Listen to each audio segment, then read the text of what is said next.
សម្លេងមកក្របហើយធុងសាពីហើយអំភ្លីគឺកម្លាំងវ៉ាត់គឺ10000វ៉ាត់ឥឡូវតោះទៅស្ដាប់ទាំងអស់គ្នា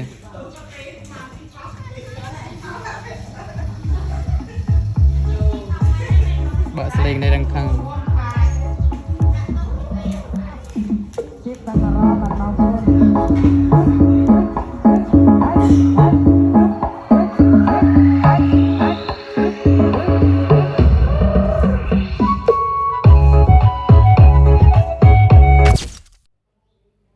ជម្រាបសួរពុកម៉ែបងប្អូនទាំងអស់គ្នាគឺថាថ្ងៃនេះគឺបងប្អូនស្ទាវបាសបានមកចេញវីដេអូទៀតដែរគឺថាថ្ងៃនេះគឺសមាជិកថ្មីមកដល់បងប្អូនគឺអបលឺ PCM ពុកម៉ែបងប្អូនទៅតាមកដល់ហើយក៏ពុកបានរៀបចំចាប់អបលឺចូលធុងចូលអីចឹងទៅបងប្អូនអត់បានថតទេទៅតែបានមកថតឥឡូវពុកបានចាប់ចូលធុងហើយបដែតឆ្នាំលើសម្បកធុងទៅឡើងខ្ចីបណ្ដោយនិយាយរួមគឺសរសើរពុកមែនទែនរឿងធ្វើធុងនិយាយទៅគាត់អាប់ដេតចង់ស្អាតជាងកូនម្ដងនិយាយទៅតែចិត្តស្រឡាញ់គឺថាមិនអាចប្រៀបបានម្ដងហើយនេះគឺសម្រស់របស់ធុងដែរពុកបានរៀបចំបដែតឆ្នាំបដែតអីហើយគឺថាស្អាតឥឡូវតោះទៅស្ដាប់សំឡេងបងអូនសាកទាំងអស់គ្នាគឺថាឥឡូវមុននឹងសាកសំឡេងក៏មកមើលគ្រឿងអំភ្លីរបស់បងអូនសិនគឺថាអំភ្លីនេះគឺអូ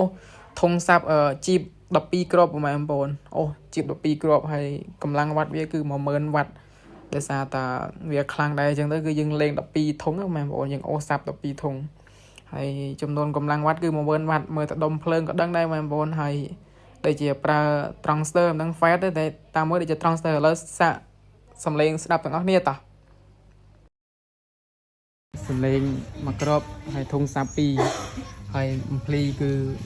កម្លាំងវ៉ាត់គឺ10000វ៉ាត់ឥឡូវតោះទៅស្ដាប់ទាំងអស់គ្នា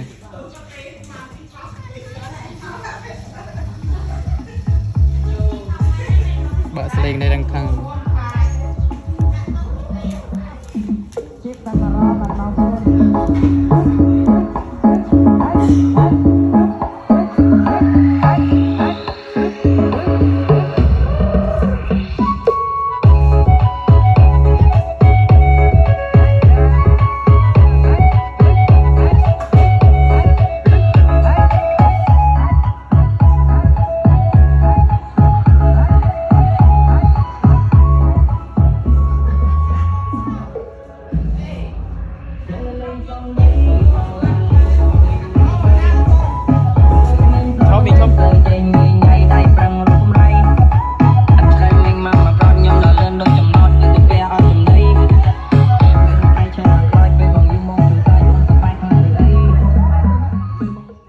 បានហើយបងគេថាជាតិតម្លងប៉ុណ្ណេះ